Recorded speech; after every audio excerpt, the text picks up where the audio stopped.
You remember I said GME will go up when it was 50. Can you explain why? Yes, when you have a momentum stock, like an extreme momentum stock, okay?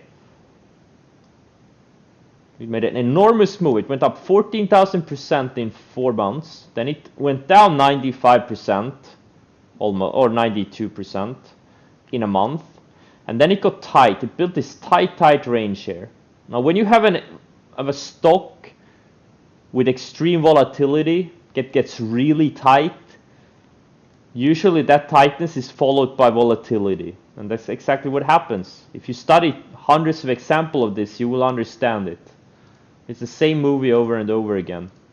Now, did I think it was gonna go to 350 almost? No. If I had known, I wouldn't have sold it in the 260s, 270s yesterday, which wasn't actually too bad. But I had 2 trades on it. First one was when I bought it right out of the range, then I added, and then I flipped short on this day here. And then I rebought it when it broke out of this range. You see, it's the same thing. Tight ranges. Focus on tight ranges. Doesn't matter if it's on the 60-minute, the daily, weekly, tight ranges is what you should be focusing on. So many people focus on these random breakout stocks, setups that are coming off of wide and loose. Wide and loose is for losers. Tight is for winners. Focus on tight setups on volatile stocks. This is why you should focus on high ADR stocks versus low ADR stocks. BB, yeah, BB, I would love it to go sideways a little bit more, but yeah, it's one of these I'm watching. Same principle as GME.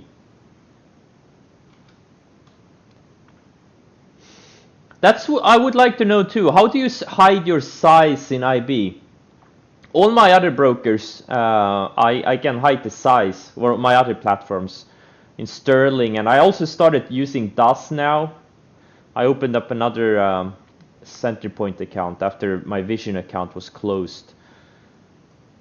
So I opened up another one and using DAS. I used it looks exactly the same, like it was. It looks exactly like in 2015 or 2016 when I stopped using DAS.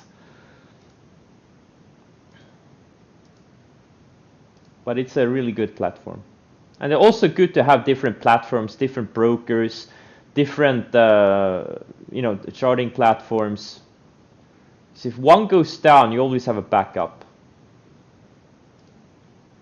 Do I think RKT is tight? Well, no, not really. And right now it looks like shit. It needs more time. Yeah, that's also one of the problems with those brokers. You can't get borrows. Usually you can't use margin. So it's a true, there's so many things you have to weigh against each other. So you can choose to make much more money and pay full taxes on it, or make much less money and pay no taxes on it, which is more beneficial. For me, the answer is clearly make more money and pay 30% tax. I've done some estimates. If I wasn't able to short and use margin, I would have made I probably wouldn't even have made half the money I made last year, for example. So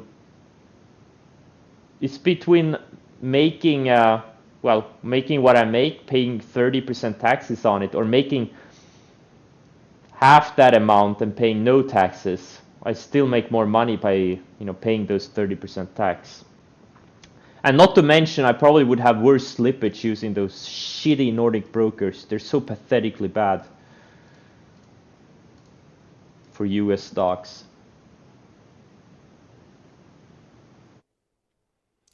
GFAI possible EP. What's the news on GFAI? Is it something that can propel the stock for many months to come?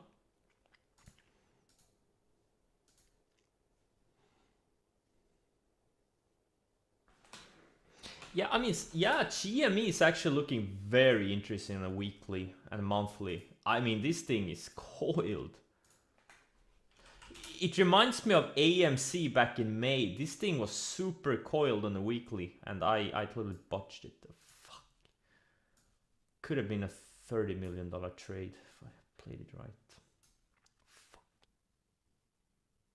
Yeah, but these are, guys, stuff like Team and LC, they're great because they're coming off of, you know, 3-6 months of price consolidation. Okay, last earnings season, that is. But now they're both kind of, these are more like continuation EPs. These can work, but they realize that the success rate is much lower on stuff like on continuation moves like this. That's already extended. You know, you want to find the ones that are coming off of 3-6 months consolidations or more. Oh my god, Lucid! Ooh. I'm not gonna lie. Holy shit. I have an enormous position in it. Like, I had a decent position from 4 days ago, but I added yesterday, after hours, and today pre-market. And today after the open. Holy shit. I'm not gonna lie, if this thing goes to 50 today, oh boy.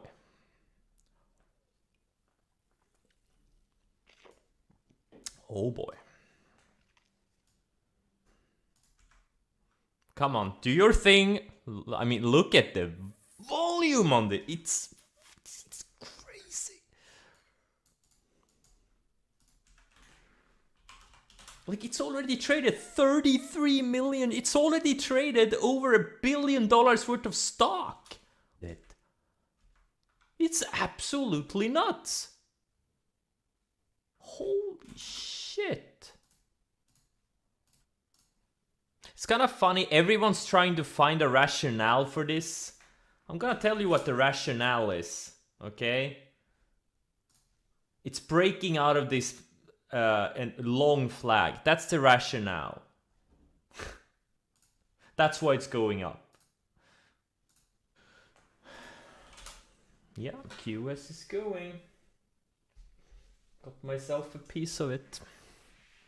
This is also coming off a big base, just like Plug was like a couple of weeks ago. All these things have been basing. You know, it has to be in the right sector too. QS is in the right sector.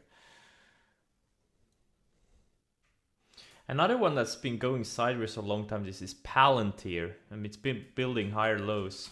This thing is a retail trader's favorite. I don't know why, but you know, for some reason it is. QS idea, sure.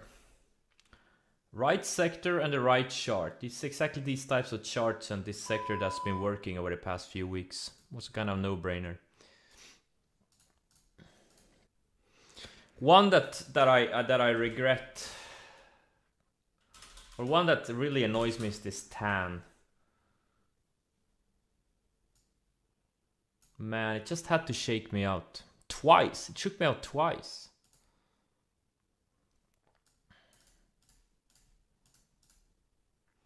But one stock that has also big potential is this MSTR. Crypto related, big previous momentum, and has a big base with higher lows. And PLTR too.